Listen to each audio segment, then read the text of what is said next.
नमस्कार.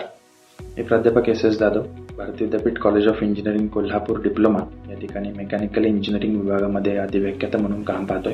त्याच पद्धतीनं या डिप्लोमा इंजिनिअरिंगच्या प्रवेश प्रक्रियेमध्ये काउन्सिलिंग सेक्शनला मी काम पाहतो आहे. तर ज्या विद्यार्थ्यांनी 10वीच्या परीक्षा दिलेल्या आहे आणि डिप्लोमा इंजिनिअरिंगला ॲडमिशन घेणार आहेत अशा सर्व विद्यार्थ्यांना रजिस्ट्रेशनसाठी 6 जुलै 2026 ही अंतिम मुदत होती.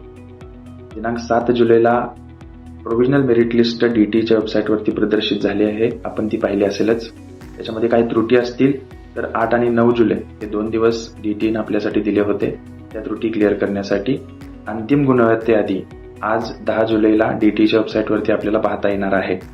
आता इथून पुढची प्रोसेस कशी चालणार आहे, विद्यार्थ्यांच्या पालकांच्या मध्ये काही शंका असणार आहेत, त्या शंकांचे निरसन करण्याच्या हेतून हा व्हिडिओ आपण करतोय.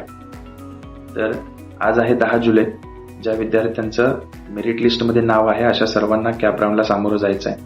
मुलांचा आणि पालकांचा गैरसमज असा असतो की मेरिट लिस्टमध्ये नाव आलं म्हणजे आपलं ॲडमिशन झालं, तर असं अजिबात नाही. तर आपल्याला कॅप राऊंडमध्ये ऑप्शन्स म्हणजे कॉलेज आणि ब्रँच निवड आपल्याला करायची आहे. ही सर्व प्रोसेस ऑनलाईन चालते, लक्षात घ्या. टोटल 4 कॅप राऊंड असणार आहे.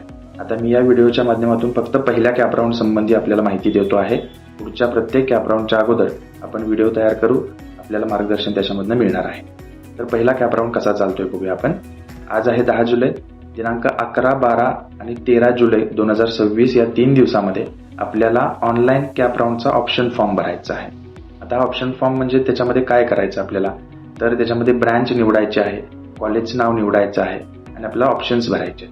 पालक बरेच विचारतात की आपण किती ऑप्शन्स भरू शकतो. तर आपण कमीत कमी 1 ते जास्तीत जास्त 300 ऑप्शन आपल्याला भरण्याची मुभा आहे. तर आपण हे ऑप्शन्स भरायचे आहेत. ब्रँच एका कॉलेजच्या तुम्ही 1, 2, 3 जी काय ब्रँचेस असेल तेवढ्या तुम्ही टाकू शकता. कॉलेजेस जेवढे तुम्हाला हवे तेवढे टाकू शकता. तर हे ऑप्शन्स भरण्यासाठी आपल्याला बोर्डानं म्हणजे DTनं 3 दिवस दिलेले आहेत, 11, 12 आणि 13 जुलै. आता जी मुलं याच्यामध्ये ऑप्शन फॉर्म भरणार नाहीत त्यांना पहिल्या राऊंडमध्ये कुठेही ॲडमिशन मिळणार नाही. त्यांना पुन्हा दुसऱ्या राऊंडला मग ऑप्शन फॉर्म भरावा लागेल. ठीक आहे. तर 11, 12, 13 जुलै तुम्ही ऑप्शन फॉर्म भरला असं गृहीत धरूया. 14 जुलैला जो दिवस आहे तो मोकळा दिवस, त्या ठिकाणी सुट्टीचा दिवस ठेवलेला आहे. 15 जुलै 2026ला आपल्याला अलॉटमेंट त्या ठिकाणी लागणार आहे. अलॉटमेंट म्हणजे काय, तर तुम्हाला कुठलं ब्रँच आणि कुठले कॉलेज मिळालेलं आहे हे त्या ठिकाणी समजेल. ते ऑनलाईन प्रोसेस असते. DTच्या वेबसाईटवरती आपल्याला तुमचा स्टुडंटचा DN नंबर आणि बर्थ डेट टाकल्यानंतर तुम्हाला त्याच्यामध्ये अलॉटमेंट त्या ठिकाणी दिसणार आहे. आता ही अलॉटमेंट कशी असेल, तर तुम्ही जे ऑप्शन्स भरलेले आहेत त्याच्यामधलंच तुम्हाला कॉलेज आणि ब्रँच मिळणार आहे. ते सोडून तुम्हाला दुसरे कुठले ऑप्शन्स त्या ठिकाणी मिळणार नाही. आता हा पहिला कॅप राऊंड आहे, लक्षात घ्या.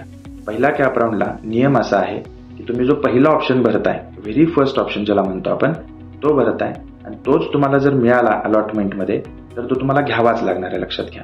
जर तुम्ही तो नाही घेतलात, त्या ठिकाणी जाऊन ॲडमिशन नाही केलं, तर तुम्ही या प्रोसेसमधून बाहेर पडता. पुढच्या 3ही राऊंडसाठी तुम्हाला ऑप्शन्स भरण्यासाठी त्या ठिकाणी परमिशन नसणार आहे. तुम्ही या कॅप राऊंडमधून बाहेर पडणार आहात, तुमचं ॲडमिशन कॅन्सल होणार आहे. तर लक्षात घ्या, पहिला कॅप राऊंड आहे. पहिला ऑप्शन भरताना उद्या 11, 12, 13 या 3 दिवसामध्ये तुम्ही ऑप्शन्स भरताय, त्यावेळी पहिला ऑप्शन पूर्ण काळजीपूर्वक भरा. ठीक आहे. आता ज्यावेळी तुम्ही अलॉटमेंट लागते 15 जुलैला, अलॉटमेंट लागल्यानंतर तुम्हाला पहिला ऑप्शन मिळाला असेल तर तुम्ही त्या कॉलेजमध्ये जा. आता पुढचे 3 दिवस म्हणजे 16, 17, 18 हे 3 दिवस अशासाठी दिलेले आहेत की जे तुम्हाला नाव त्या ठिकाणी कुठलं कॉलेज मिळालेलं असेल त्या ठिकाणी जाऊन त्या कॉलेजमध्ये ॲडमिशन घेण्यासाठी हे 3 दिवस दिलेले आहेत. आता असं होणार, 2 केसेस आहेत त्याच्यामध्ये. असं होईल, जे विद्यार्थ्यांचं पहिला ऑप्शन होता त्यांना ते घ्यावंच लागणार आहे. ते 16, 17, 18 या 3 दिवसामध्ये जातील, कॉलेजमध्ये जातील आणि ॲडमिशन कन्फर्म करतील. पण काही विद्यार्थी असे आहेत ज्यांनी पहिला ऑप्शन सोडून म्हणजे दुसरा, तिसरा किंवा त्याच्या पुढचे ऑप्शन्स भरले असतील, त्याच्यामधला ऑप्शन मिळाला असेल. तर असं झालं असेल तर त्या विद्यार्थ्यांना 2 ऑप्शन्स असणार आहेत. म्हणजे एकतर जाऊन ॲडमिशन कन्फर्म करणे किंवा पुढच्या राऊंडला पुन्हा आपण जाऊ शकता. याला 2 ऑप्शन्स असतात. एक म्हणजे फ्रीज आणि दुसरं नॉन फ्रीज. हे समजून घ्या. फ्रीज म्हणजे काय, ती सीट तुम्ही ऍक्सेप्ट करताय आणि जाऊन तुम्ही त्या कॉलेजमध्ये ॲडमिशन कन्फर्म करताय, याला फ्रीज म्हणायचं. आणि नॉन फ्रीज म्हणजे काय, ज्याला दुसरं नाव आहे बेटरमेंट. म्हणजे काय असतं की तुम्हाला समजा तिसरं ऑप्शन तुम्हाला मिळालं, ऑप्शन फॉर्म भरलेला आहे त्याच्यामध्ये तिसरं ऑप्शन तुम्हाला मिळालेलं आहे, मग तुम्हाला नॉन फ्रीज तुम्ही करता, ज्याला बेटरमेंट असं म्हणायचं. म्हणजे काय, तर ती सीट तुम्ही बुक करून ठेवता आणि पुढच्या राऊंडला तुम्हाला ऑप्शन फॉर्म भरण्यासाठी मुभा असते. आता ती सीट बुक करण्यासाठी तुम्हाला 1,000 रुपये भरायचे आहेत. म्हणजे तुमच्या लॉग इनमधनं जाऊन तुम्ही कुठल्याही कॉलेजमध्ये जा, डिप्लोमा कॉलेजमध्ये नेट कॅफे सुद्धा तुम्ही ही प्रोसेस करू शकता आणि तिथं ऑनलाईन 1,000 रुपये भरून तुम्हाला ती सीट बुक करता येते. पुन्हा दुसऱ्या कॅप राऊंडला तुम्हाला जायला परमिशन असणार आहे. ठीक आहे, तर अशा पद्धतीने ही प्रोसेस चालणार आहे. आता या 3 दिवसामध्ये 16, 17, 18 या 3 दिवसामध्ये मला ते ऍडमिशन कन्फर्म करायचं आहे. इथून पुढचे जे कॅप राऊंड आहेत, सेकंड, थर्ड आणि फोर्थ, या कॅप राऊंडचं शेड्यूल ज्या त्यावेळी येईल, शेड्यूल ऑलरेडी आलेलं आहे बोर्डाच्या वेबसाईटवरती, त्यावेळी मी त्या त्या राऊंड संदर्भात पुढचे व्हिडिओ मी शेअर करेन. आपण ते अवश्य पहा. तुम्हाला जर काही शंका असेल तर या कमेंट बॉक्समध्ये, मी टाकतोय त्याच्यामध्ये कमेंट बॉक्समध्ये जरूर शेअर करा. त्याच्याप्रमाणे आपल्याला पुढच्या व्हिडिओमध्ये त्याचा समावेश आपल्याला करता येईल. ठीक आहे, तोपर्यंत धन्यवाद.